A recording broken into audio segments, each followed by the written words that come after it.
세 그루 나무 이야기라고 하는 아주 잘 아는 이야기가 있습니다. 그 책을 보면 세 그루 나무가 하루는 모여 각자의 꿈을 이야기합니다. 첫 번째 나무가 말하죠. 나는 이 세상에서 가장 아름다운 보석을 담는 보석함이 되겠다.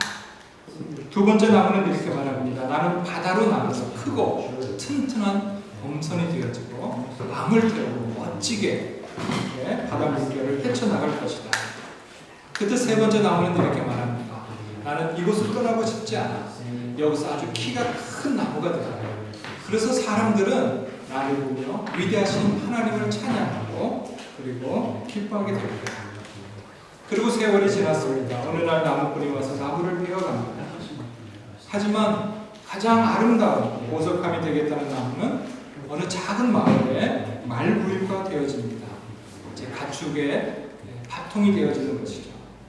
크고 웅장한 범선이 되겠다고 했던 나무는 또 생선 냄새가 물씬 풍기는 조그마한 고깃배가 되어졌습니다. 마지막으로 세상에서 가장 큰 나무를 꿈꿨던 나무는 그저 두툼한 형태로 잘려져서 목재소 뒤쪽에 쌓이는 신세가 되고 말았습니다.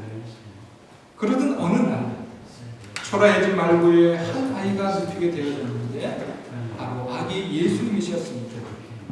그때 나무는 알게 되어졌죠.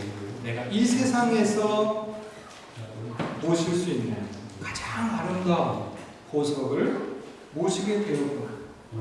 그 나무는 세상에 어떤 건축물도 누리지 못했던 명예를 누리게 된 것입니다. 그리고 이게 무슨 일입니까? 상상도 못했는데 고깃배가 된 나무에 예수님이 올라타셨습니다. 그날은 유난히도 폭풍우가 거세게 불어서 좀처럼 앞으로 진행할 수가 없었는데 그때 예수님이 말씀하십니다. 잠잠해라. 그러자 폭풍은 언제 그랬냐는 듯이 고요하고 잠잠해졌습니다.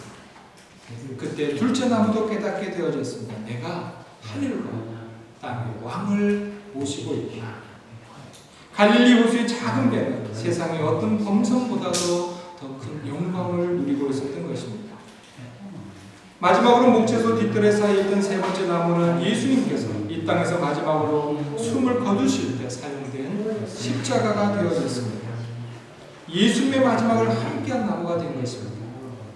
그래서 가장 큰 나무라고 하는 그 꿈은 이루지 못했지만 믿음을 상징하는 나무가 되어져서 오늘도 하나님께 영광을 돌리는 그런 복된 나무가 된 것입니다.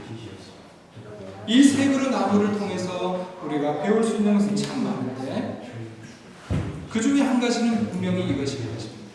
내가 원하는 꿈이 있고 내가 원하는 삶의 모습이 있는데 그것을 다 만족시켜야지 하나님께 영광이 되는 인생이 되는 것은 아니라고 하는 것입니다. 내가 무엇인가 되어 있을 때 그때서야 비로소 하나님께 영광이 되는 가치 있는 삶도 아니라고 하는 것입니다. 내가 지금 어떤 형편에 있든지 내가 하나님 섭리 안에서 살아간다고 하는 그 분명한 인식을 가지고 하나님께 영광을 돌리면 그 삶이 복되다고 하는 것입니다. 그러므로 사랑하는 성도 여러분, 내가 이제 대학 졸업하고 결혼하고 어느 정도 뭘 이루고 그때에 가서 그러한 조건이 갖춰진 이후에 하나님을 섬기고 봉사하리라 이런 생각은 내려놔야 되는 거죠. 대부분 그것은 착각일 때가 참으로 많습니다. 내가 원하는 꿈을 다 이루어야지 큰 부자가 되어야지 명성을 얻고 지식을 얻어야지만 하나님을 영화롭게 하는 것이 아닙니다. 지금 나의 모습 그대로 우리의 인생을 통하여 하나님께 영광이 되는 삶을 살아갈 수 있는 것입니다. 그러므로 주님은 우리에게 물으실 겁니다. 너는 왜 그 사람이 되지 못했느냐? 이렇게 묻지는 않아요. 주님이 우리에게 물으시는 것은 내가 너에게 허락한 인생을 잘 살았느냐? 기쁘게 살았느냐? 그 삶의 유익함이 있어야 돼요. 그 인생을 통하여 세상과 주께 영광이 되어지는 거예요. 그 인생을 통하여 얻은 영광은 무엇이냐? 그렇게 물을 것입니다. 그러므로 오늘 내가 할 수 있는 일, 그 일을 통하여 하나님께 영광을 돌리고 감사하면서 살아갈 수 있는 저와 여러분 우리 각자의 인생이 되었으면 좋겠어요. 제가 얘기했죠. 제가 얼굴 크다고 너무 부러워할 필요가 없습니다. 장점은 멀리서 잘 보이는 거예요. 단점은 제가 얘기 안 해도 우리 각자가 가지고 있는 인생이 있고 환경이 있고 삶이 있습니다. 그것으로 믿음 안에서 잘 사는 것이 매우 중요합니다. 우리 각자가 그렇게 복된 인생을 살아가고 언젠가 주님 앞에서 착하고 선했다고 하는 이 아름다운 말을 들을 수 있는 저 여러분들이 되어질 수 있기를 주님의 이름으로 축복합니다. 옆 사람과 축복했으면 좋겠습니다. 당신은 지금 그대로 멋있습니다. 훌륭합니다. 아름답습니다. 오늘따라 멋지십니다.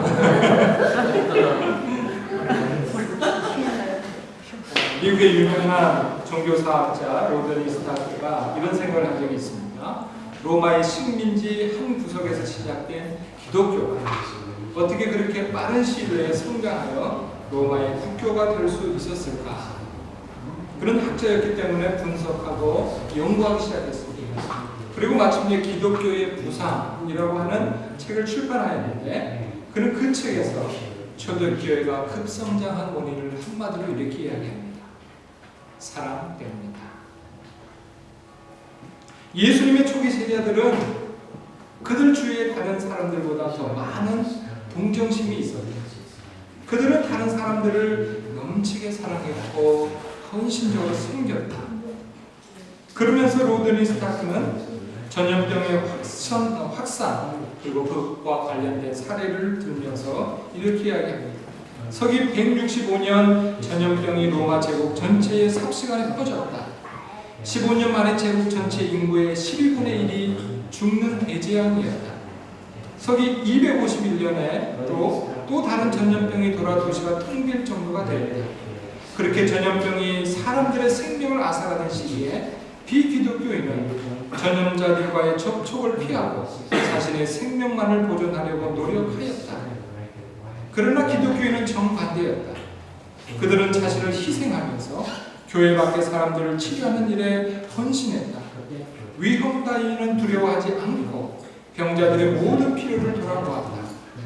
그러면서 전염병이 자신에게도 전파되어 죽어갔지만 그들은 행복하고 평화롭게 이 세상을 떠나갔다. 죽음도 두려워하지 않은 채 사랑을 실천하다가 장렬하게 죽어가는 기독교인의 모습을 보면서 주변 사람들은 크게 감동하였다. 그리고 많은 사람들이 기독교로 개종하였다.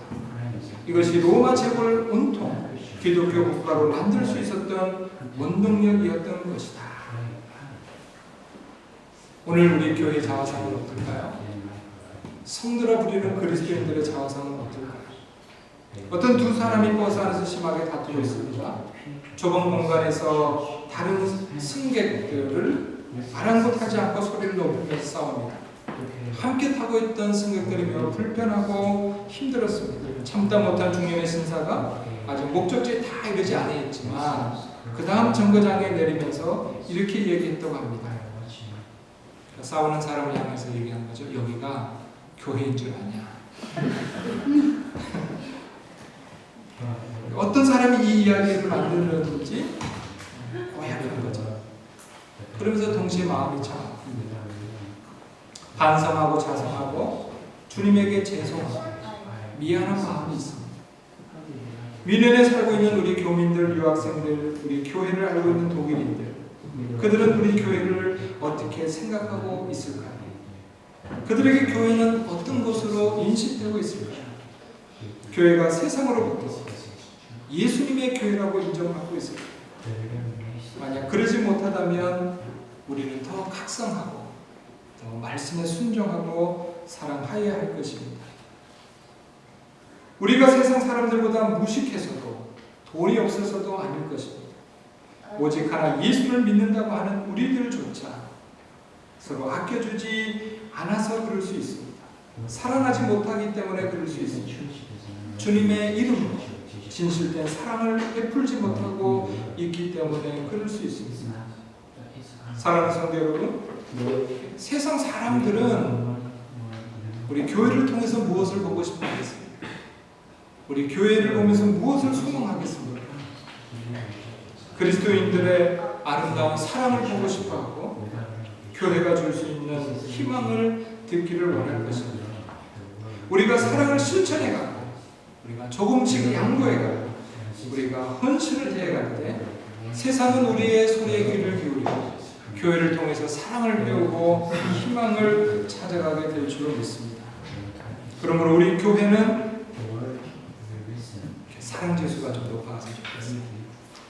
돈 많아지는 것도 좋고 학력 높은 사람들이 많아지는 것도 좋을 수 있지만 IQ가 높은 교회, 학력 지수가 높은 교회, 재물 지수가 높은 교회가 아니라 사랑 지수가 참 높았으면 좋겠습니다. 그저 보기만 해도 반갑고 눈가에는 항상 선함이 있고 서로를 바라볼 때 용기를 줄 수 있는 세상에 감동을 줄 수 있는 그런 교회가 되어졌으면 좋겠어요. 그렇게 하기 위해서 어떻게 해야 합니까? 우리가 말씀에 순종하는 법을 배워야 합니다. 우리가 성도 간에 서로 사랑하는 법을 배워야 하는 것입니다. 본문 10절과 11절은 우리에게 말씀합니다. 사랑이 여기 있습니다. 우리가 하나님을 사랑하는 것이 아닙니다. 하나님이 우리를 사랑하사 우리 죄를 속하기 위하여 화목제물로 그 아들을 보내셨습니다. 사랑하는 여러분, 하나님이 이같이 우리를 사랑하셨기에 우리도 서로 사랑하는 것이 마땅하지 않겠습니까? 본문 19절과 29절에 우리가 사랑하면 그가 먼저 우리를 사랑하셨습니다. 누구든지 하나님을 사랑하노라 하고 그 형제를 미워하면 이는 거짓말하는 자니 보는 바 그 형제를 사랑하지 아니하는 자는 보지 못하는 바 하나님을 사랑할 수가 없는데 우리가 이 계명을 주께 받았나니 하나님을 사랑하는 자는 또한 그 형제를 사랑할지니라. 아멘. 사실 우리가 매번 하나님 앞에 기도하는 것 중에 한 가지가 이거잖아요. 하나님 말씀해 주십시오. 말씀해 주십시오. 여기 말씀이 있네요. 이것은 주님께 받은 것이다. 주님이 우리에게 주신 것이다. 하나님이 너희를 사랑한 것처럼 너희도 사랑하라. 하나님이 우리에게 주신 말씀, 이 말씀에 우리가 아멘으로 응답하는 이런 일상의 삶을 살아갔으면 좋겠습니다. 톨스토이는 그의 말년에 세 가지 의문이라고 하는 작품을 통해서 이렇게 묻습니다. 이 세상에서 가장 중요한 시간은 언제인가? 이 세상에서 가장 중요한 사람은 누구인가? 이 세상에서 가장 중요한 일은 무엇인가? 그는 답합니다. 이 세상에서 가장 중요한 시간은 현재이고 가장 중요한 사람은 지금 내가 만나고 있는 사람이며 가장 중요한 일은 내 곁에 있는 사람에게 사랑을 행하는 일이다. 인간은 그것을 위하여 세상에 온 것이다. 그러므로 당신이 날마다 그때그때 그곳에서 만나는 사람에게 사랑과 선을 다하여야 한다. 사랑하는 성도 여러분, 한 주간도 여러분들의 삶이 안전하고 건강하기를 바랍니다. 그리고 오늘 주신 말씀을 붙잡고 우리 인생을 살아가는 성령의 열매를 맺어가는 축복이 있기를 원합니다. 우리가 예수를 믿는 시간이 더해갈수록, 기도하는 시간이 더해갈수록, 예배를 드리고 말씀을 듣는 그 시간이 더해갈수록 우리의 사랑 지수가 높아가는 그런 은총이 있었으면 좋겠어요. 우리의 인생을 통하여 단 한 명에게라도 감동을 주고 소망을 주고 용기와 지혜를 줄 수 있는 그런 인생이 되었으면 좋겠어요. 전도서 3장 12절은 교훈합니다. 이제 나는 깨닫는다. 기쁘게 사는 것, 살면서 좋은 일을 하는 것, 사람에게 이보다 더 좋은 것이 무엇이냐. 한 주간 기쁘게 살고 건강하게 살고 하나님의 주신 말씀 안에서 사랑 안에 사는 은총이 있기를 바랍니다. 기도하겠습니다. 주님 감사합니다. 오늘도 예배 자리로 불러주신